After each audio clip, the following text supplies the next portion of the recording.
19 ऊंटों की तकसीम। किसी गांव में एक अमीर आदमी रहता था। उसके पास 19 ऊंट थे। जब वो शख्स बुढ़ापे को पहुंचा तो बहुत बीमार हुआ।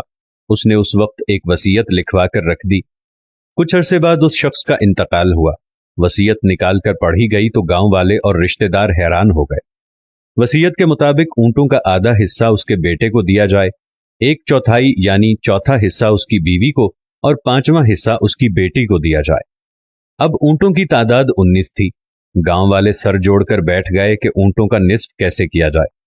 19 ऊंटों को निस्फ करने का मतलब यह है कि एक ऊंट को काटना पड़ेगा।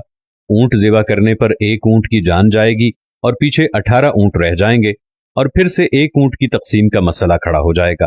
18 का चौथाई हिस्सा होता है 4.5 ऊंट। इस तरह फिर से ऊंट को काटना पड़ेगा। गांव वाले परेशान थे कि ऐसा कौन सा तरीका इख्तियार किया जाए कि वसीयत के मुताबिक सबको अपना हक मिल जाए और किसी के साथ नाइंसाफी भी ना हो। इस बात को कुछ दिन गुजर गए।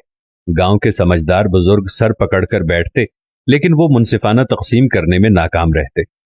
आखिर किसी ने बताया कि साथ वाले गांव में एक अक्लमंद आदमी रहता है, आप उसके पास जाएं और उसी से फैसला करवाएं। उस शख्स को आखिरकार बुलाया गया। वो शख्स अपने ऊंट पर बैठकर अगले दिन उस गांव पहुंचा। उसे उस शख्स की वसीयत दिखाई गई। वो शख्स कुछ देर खामोश बैठा और फिर उस शख्स ने अजीब बात कही जिसे सुनकर सारे गांव वाले हैरान रह गए। उस शख्स ने कहा कि इन 19 ऊंटों में मेरा ऊंट भी शामिल कर दो। गांव वाले उसकी बात सुनकर सर पकड़कर बैठ गए कि एक और पागल आ गया है। एक वो पागल जिसने अजीब वसीयत लिखकर छोड़ दी है और एक ये पागल जो दूसरों के लिए अपना भी नुकसान करने के लिए तैयार है। लोगों ने उसे बहुत समझाया कि दूसरों के लिए अपना नुकसान नहीं करते, लेकिन वो शख्स बाज ना आया। उनकी बात ना मानी और कहा कि आप लोग सिर्फ मेरी बात पर अमल करें, जो मैं कह रहा हूं बस। उन्होंने कहा, जब आपको कोई मसला नहीं है तो फिर हमें क्या एतराज हो सकता है बाबा जी। चुनाचे उस शख्स ने कहा कि 19 ऊंट और मेरे वाला एक ऊंट मिलाकर 20 ऊंट हो गए। अब वसीयत के मुताबिक आधा हिस्सा यानी 20 में से 10 ऊंट बेटे को दे दिए जाएं।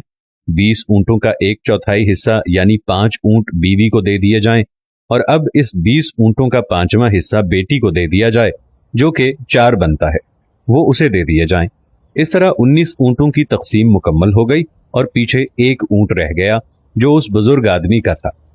सबको अपना अपना हिस्सा मिला।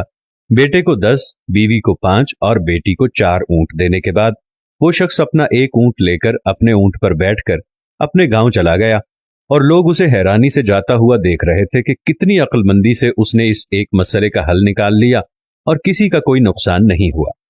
दोस्तों, इस कहानी को आपके साथ शेयर करने का मकसद यह है कि इस कहानी से हमें 2 कीमती सबक मिलते हैं। पहला यह कि किसी की मदद करने में कभी आपका नुकसान नहीं होता।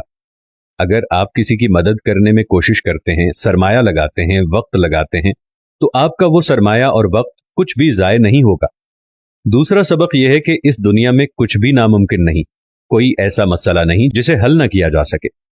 जिंदगी में ऐसा होता है कि हमें कोई मसले का हल नजर नहीं आता, हम जल्दी हार मान जाते हैं। हालांकि वहां रास्ता जरूर होता है, बस जरूरत है इसको अलग नजरिए से देखने की।